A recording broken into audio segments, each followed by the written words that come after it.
টাঙ্গাইল এলেঙ্গায় বয়ানে গেলাম, যেই বাসায় খাবারের ব্যবস্থা করেছে, বাড়ি এত সুন্দর, চোখ ধাঁধানো বাড়ি, দেখলেই কলিজা ঠান্ডা হয়ে যায়। এবার বাড়ির মালিকের সাথে অনেক সময় গল্প হইল।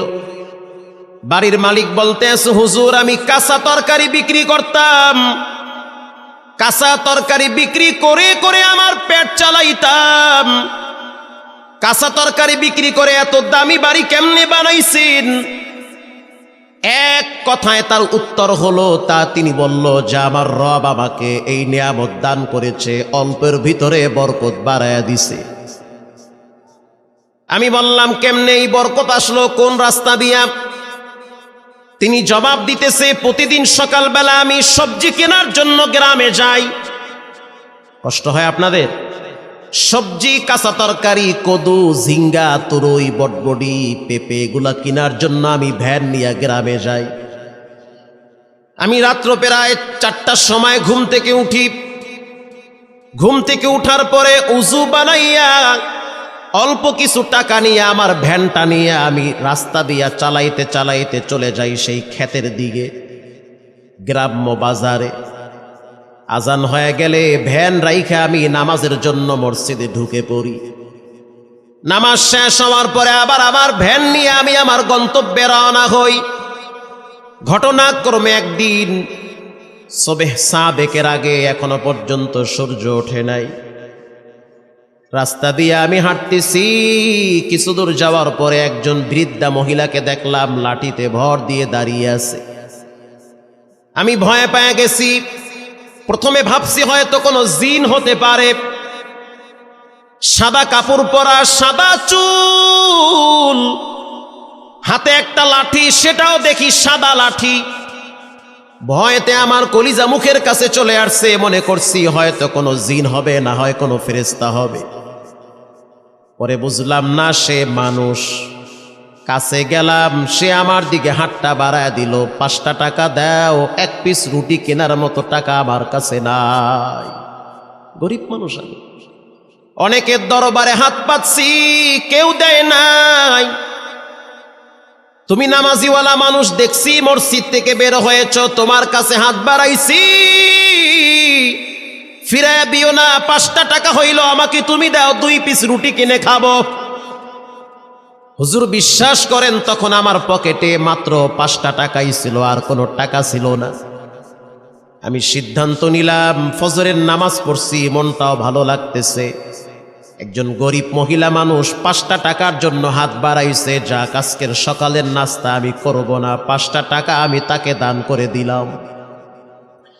যখন 5 টাকা তার হাতে দিলাম, সে আমাকে বলল, বল তোর কি লাগবে? এবার আমি বলতে আছি, তুমি তো দেওয়ার মালিক না, তুমি তো বড় ফকির। মহিলা বলতে আছে, আমি আর তুমি দুইজনই ফকির, কিন্তু তোমার আমার রব মোটেও ফকির না। আল্লাহু আকবার জোরে বলেন। তুমি আমি দুইজনই ফকির, আল্লাহ কি ফকির? সে তো ফকির না। হুজুর কথাটা শোনার সাথে সাথে আমার কলিজার ভিতরে কে যেন একটা পার মারছে। আসলেই তো আমিও ফকির, উনিও ফকির। ধনী কে? আল্লাহ তাআলা। কাদেরে কুদরত দারি বরকামাল, আনতা রব্বি আনতা হাসবি জুল জালাল। যেটা কেউ পারে না, সেটা পারেন কে? আল্লাহ পাক। হুজুরের পরে দেখলাম মহিলাটা 2টা হাত উপরের দিকে তুলে দিছে। দেওয়ার আগে আমি আমার ওই বুড়ি মহিলাকে বললাম যে তুমি একটু দোয়া করো যে আল্লাহ যেন আমার একটা বিল্ডিং বাড়ি করার তৌফিক দেয়, কারণ আমার ঘরে একজন তোমার মতো মা আছে। বৃষ্টির পানিগুলা যখন পড়ে, আমার মায়ের মাথায় গিয়া পানির ছিটা পড়ে। তুমি মুসাফির মানুষ, আমার জন্য একটু দোয়া করো যেন রব্বুল আলামিন আমাকে একটা ঘর করার তৌফিক দেয়, কারণ টিনের ভাঙ্গা ঘর, পানির ছিটা পরে পরে রাত্রিবেলা আমরা ঘুমাইতেও পারি না। এমন গরিব সমাজে আছে না? নাই। সামর্থ্য নাই একটা বাড়ি করবে।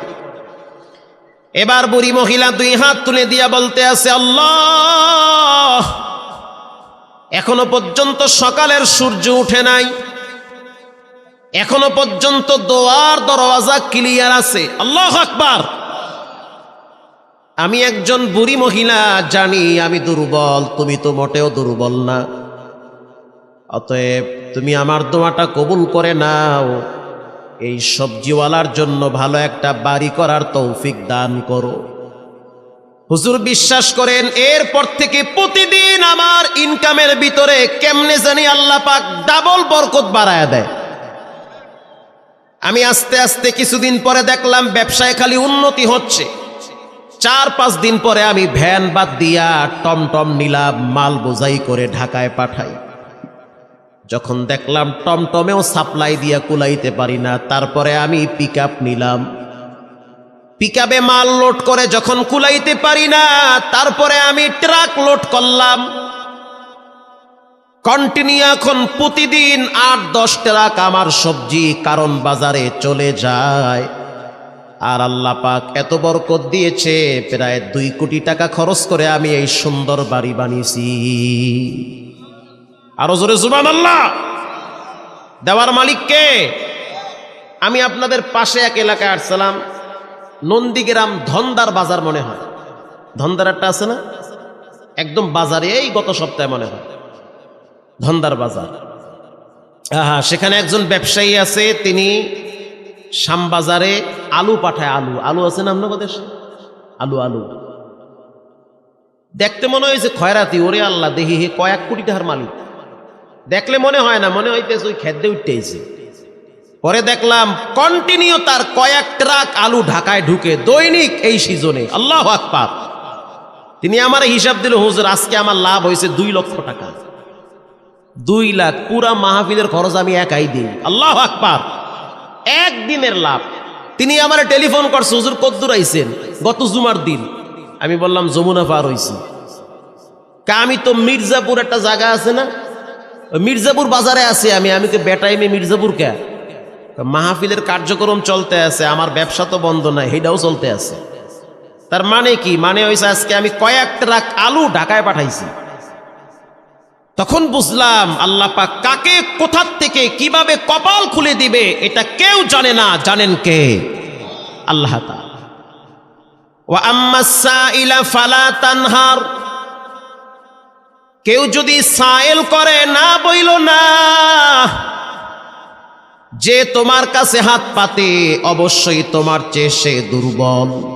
ঠিক না ঠিক? না বলিও না, কিছু দিয়া বিদায় দাও।